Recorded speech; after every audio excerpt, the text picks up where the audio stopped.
Ever since I started shooting film in 2022, I really fell in love with black and white film that produced nice contrast, inky blacks, deep tones, and a healthy amount of grain.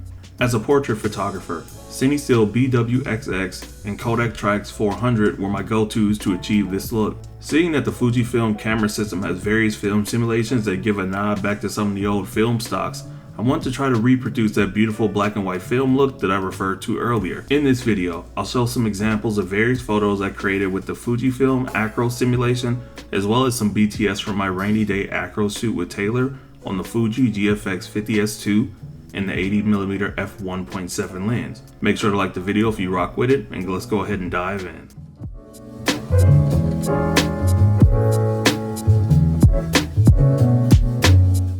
There's something about black and white that makes me want to keep looking at a photo.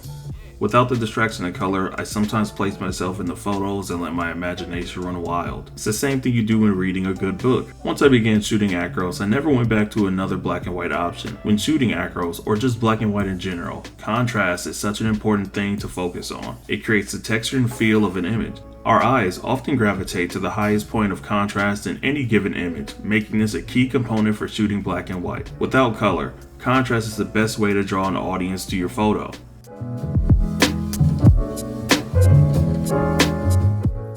A useful tip is to try to keep it subtle when editing. It's really easy to go overboard when you see how much you can change the impact of your black and white photo when adjusting the contrast.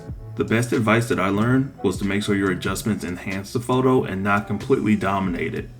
What I found that worked for me was to increase the contrast first, slightly, closing the gap between your shadows and highlights. Then you bring up your overall whites, and then you really drop your blacks down. That's kind of the type of editing process I do for my film photos as well as my digitals, and it works out pretty well. I think color is how we see the world, and black and white is how we feel the world. With black and white, you are trying to tell a story through using light. Shadows, highlights, midtones, and contrasts are all important parts of shaping a great black and white photo. Speaking of shaping, shapes are another aspect of your composition that will receive more attention when shooting in black and white. When viewing an image without any color, shapes are one of the first ways viewers will be able to make sense of what they're looking at. Circles are one of the shapes I want to particularly focus on for the point I'm making here.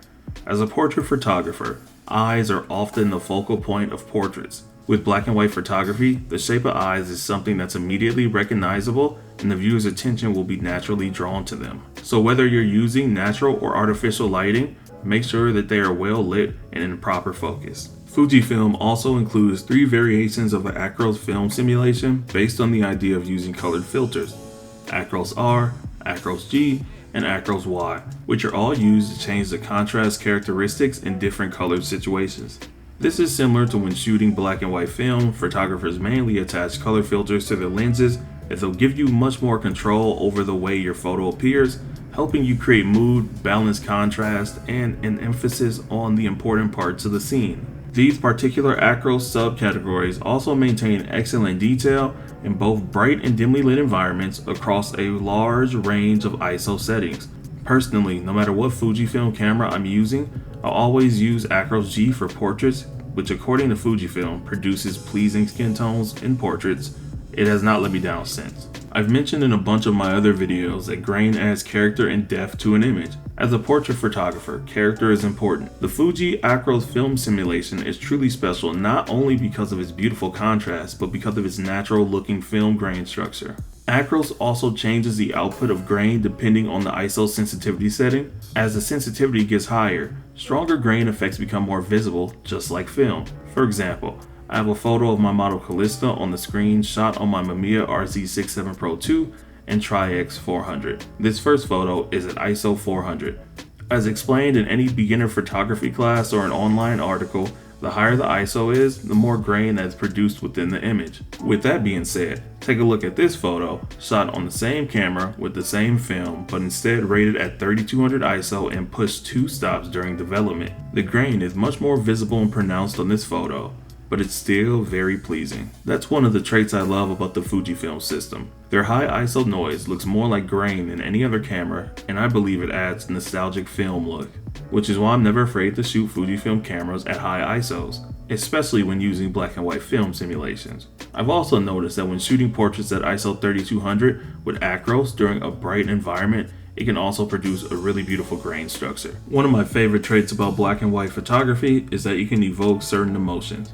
Whether it's portraits or street photography, black and white images make you feel something. Whether you're tweaking settings in your camera or editing in post, you want to make sure that your images don't look bland or just super dark. There's a mood to each black and white photo, so you want to plan ahead when creating so your photo exudes exactly what you're looking for. You shouldn't look at black and white photography as a way to add interest to a very boring image. Instead, you should decide first before you even start shooting if your photos will be in black and white or not. I used to convert color photos that I wasn't so happy with to black and white, which is what most folks do. It's not the worst because original plans don't always work out.